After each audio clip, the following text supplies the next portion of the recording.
အဲ့နဲ့သွေးညူနေတော့သပင်နေကြွတာကြီးသွေးညူနေနေပြီစစ်လဲစစ်လိုက်တော့အဲ့ဒီမှာနောက်တော့ဆရာဝန်တော့ပြမှဖြစ်တော့မယ်ဆရာဝန်တော့ပြမှဖြစ်တော့မယ်ဆိုပြီးတော့ဆရာဝန်တော့ပြတော့မျိုးအမြဲပြနေကြဆရာဝန်ပေါ့နော်ဆရာဝန်မကြီးတယောက်ရှိတယ်တခြားလူတွေကိုဘယ်သူမှမပြချင်ဘူးမိဘပဲဖြစ်သူနဲ့ပဲပြခဲ့တယ်သူကလည်းယောဂဆိုရင်ဖြစ်တဲ့ယောဂကို direct ပြောနိုင်တယ်ဆရာဝန်မကြီးပေါ့အဲ့နဲ့သူစီမှာတော့ပြလိုက်တော့သူဆေးစစ်ချက်စာရွက်တွေကြည့်ပြီးသမီးတဲ့သွေးနီဦးကလည်းရမ်းနေနေတယ်သွေးဖြူဦးကလည်းနင်းနေတယ်ဒါကကြတော့ဒါဒီချိန်နဲ့ဆိုရင်သမီးလုံးမပါလိမ့်မယ်ပေါ့မိခန္ဓာခံစားရတဲ့ဝေဒနာတွေကိုအကုန်ပြောတယ်ပြီးတော့အဲ့ဒီအနာရီဖြစ်တယ်ဆိုတာပါပြောတော့အဲ့နဲ့သူကနှစ်ခုစစ်ခိုင်းတယ်သမီးတဲ့ဘယ်လိုကောင်းလဲသမီးတဲ့ဒီယောဂါကသမီးကိုနှစ်ခုစစ်ခိုင်းတယ်ဝမ်းစစ်ပေးပါတဲ့အစာရင်ဖြစ်ရင်အစာအိမ်ထဲမှာရှိတဲ့ပိုးပေါ့နော်ကင်ဆာဖြစ်စေတဲ့ပိုးကိုကျမတို့စစ်ကြမယ်ပြီးတော့နောက်ထပ်ကျတော့ANR ဆိုတာဗာလဲမသိဘူးသူအဲ့ဒါစစ်ခိုင်းအဲ့ဒါဗာလဲဆိုကိုယ့်ရဲ့ကိုယ်ခံအားအဲ့လိုမျိုးပေါ့စစ်ခိုင်းတာနောက်တော့မှသူဖြေနှစ်ခုလဲစစ်ပြီးတော့မှပေါ်လာတာကိုယ့်ရဲ့ကိုယ်ခံအားပြန်တိုက်တဲ့ auto immune ပေါ့နော် auto immune ယောဂဖြစ်လာတယ်သူက auto immune ကဘယ်အားတိုက်လဲဆိုသွေးဖြူဦးအားတိုက်တယ်သွေးဖြူဦးကဘာကိုတိုက်တာလဲဆိုတော့မေးရဲ့အရေပြားနဲ့ဦးနဲ့ကိုတိုက်တယ်သူကသွေးဖြူဦးတွေဒီလို့ပေါ့ auto immune ဆိုတာကကြတော့နားလည်အောင်ပြောရရင်ကိုခံအားမှားပြီးတခြားယောဂတွေဝင်ဘယ်လိုခေါ်မလဲတိုက်ရမယ်အစားကိုပြန်တိုက်တာကိုပြန်တိုက်နေတဲ့အခါကျတော့ကိုပိုခံရတာပေါ့အဲ့နဲ့သူကဘယ်ကနေစဖြစ်လဲဆိုတော့ဒါဆိုမိလိုက်ရှာတာပေါ့ရှာတဲ့အခါမှာလူတိုင်း25နှစ်ကနေ35နှစ်အထိဖြစ်နိုင်တယ်လူတိုင်း25နှစ်ကနေ35နှစ်အထိဖြစ်နိုင်တယ်သူကပြီးတော့အဲ့လိုဖြစ်တော့ဆိုလို့ရှိရင်ဘာဖြစ်လို့ဖြစ်တာလဲဆိုတော့မိန်းမလေးရောယောက်ျားလေးရောဖြစ်နိုင်တယ်ဘာဖြစ်လို့ဖြစ်တာလဲဆိုတော့အမြဲတမ်းတာဝန်ကျေခြင်းတဲ့လူတွေ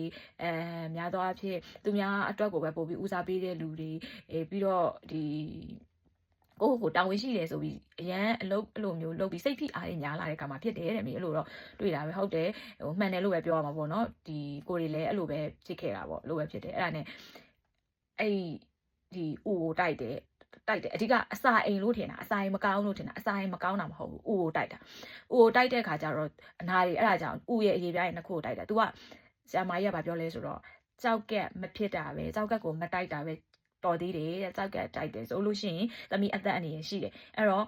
အဲ့မှာ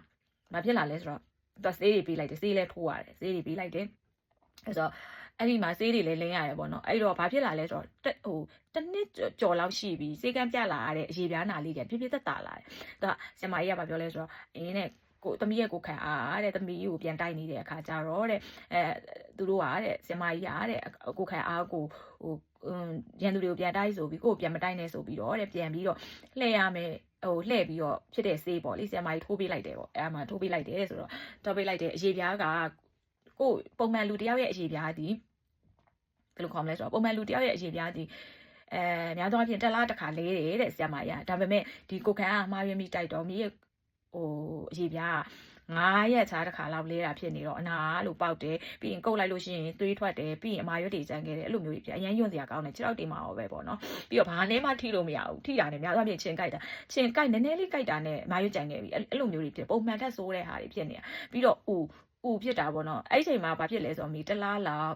ဝမ်းကကြော့ပါရဲ့အရေးတွေကြီးပဲသွားတယ်ရေတွေကြီးပဲသွားတော့ငါဘာဖြစ်လို့ပေါ့လေရေတွေပဲသွားပြီးတော့အပြင်စာစားတဲ့အခါကျရင်ခဏလေးနဲ့ဝမ်းပြတ်တာတွေပါဖြစ်လာတယ်ပေါ့နော်အရင်တော့ကတော့ဒီအပြင်သားတွေစားနေကြတာပဲအခုတလုံးမှဘာဖြစ်လဲမသိဘူးစပင်းတွေလည်းကျွတ်လာတယ်မျိုးတွေဖြစ်ပြီးတော့လူကပိန်သွားတယ်အဲ့နဲ့နောက်ဆရာမကြီးကိုပြပြီးဆေးကိုတေချာတောက်တယ်တတိထားပြီးတော့တောက်ရတာပေါ့နော်သူပေးတဲ့ဆေးတွေကလည်းကိုခံအားကောင်းတဲ့ဆေးတွေပေါ့ကိုခံအားကောင်းတဲ့ဆေးတွေဆိုတာကတော့အိတ်တယ်စားတယ်ပေါ့ဒါပေမဲ့အစတွေကလည်းအရင်မစားတဲ့လူဖြစ်တဲ့အတွက်အိတ်တာများတယ်3ရက်လောက်လုံးဝအိတ်ချပလိုက်တာလုံးဝနေရောညောင်ပြောက်ပြီးအိတ်ပလိုက်တဲ့အချိန်မှာပြန်ထပြီးပြန်စားပြီးအိတ်ပြက်တိုက်ပြီးပါလူကနည်းနည်းလေးပုံမှန်လာတယ်အတိအကျဆုံးကသပင်တွေလုံးဝမကျွတ်တော့ဘူးပြီးတော့ allergic တွေကနည်းနည်းလေးတက်တာလာတယ် allergic တွေကတက်တာလာဒါတောင်မှစိတ်ဖိစီးမှုအမှကိုရီးယားလည်းပေါ့နော်ChatGPT တို့ဘာတို့ကနေပြီး online ကနေလိုက်ပြီးတော့ကို့မှာကဆရာမကြီးကတော့မှာလိုက်တာတစ်ချက်ရှိတယ်သမီးရဲ့စိတ်ဖိစီးမှုမရှိအောင်နေရှိလို့ရှိရင်တော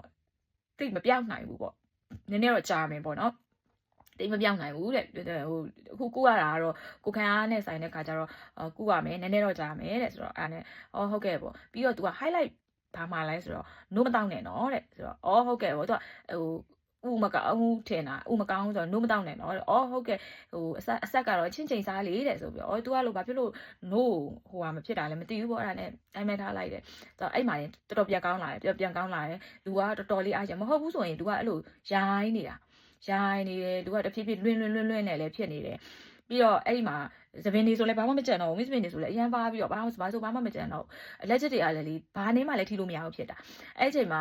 ဟိုတရက်လဲကြာတော့အဲ့တော့စေးသူ့ဆေးတွေဆွဲတောက်တာအဲ့လိုကောင်းလာတဲ့အချိန်မှာတရက်လဲကြာတော့စိတ်ဖိစီးမှုပေါ့နော်ဖြစ်တဲ့ခါကျတော့ချက်ချင်းခေါင်းတွေကြိုက်ပြီးတော့ချက်ချင်းအလက်ချက်တွေထွက်လာကြောတွေမှာပေါ့နော်လက်ချက်တွေထွက်ပြီးတော့ဒီမျက်နှာတွေကရဲတွတ်ပြီးတော့ပေါ့နော်အဲ့လိုတွေဖြစ်လာအဲ့နဲ့ online မှာကျတော့မေက immune disease autoimmune ဆဲမှာဘာဖြစ်တာလဲဆိုတော့ lupus ဆိုတဲ့ယောဂဖြစ်တာ lupus ဆိုတဲ့ဟာပေါ့အဲ့ lupus ဆိုတဲ့ယောဂအဲ့လိုပဲ allergic တွေဖြစ်တယ်ပြီးတော့အခါကျတော့အရန်ပင်ပန်းတယ်အဲ့ဒီရက်တွေကဘလောက်အိတ်ကိုမိုင်ဒီယောဂရှိတယ်လို့မသိခင်တော့ဘလောက်အိတ်ရေးလဲမဝဘူးပင်ပန်းတယ်ဂျင်းတွေအများစော့တယ်မလားအာတမိတာသွားနေရအများကြီးမစော့နိုင်ဘူးခိုင်းဟိုတဲလို့နိုင်ခဲ့တဲ့အလေးတွေကိုမေကမတဲနိုင်တော့ဘူးအဲ့လိုတွေဖြစ်လာတယ်အဲ့လိုတွေဖြစ်နေရပေါ့ငါဘာလို့ပင်ပန်းနေရလဲမသိဘူးအဲ့ဒီမှာဆိုတော့ဟိုနို့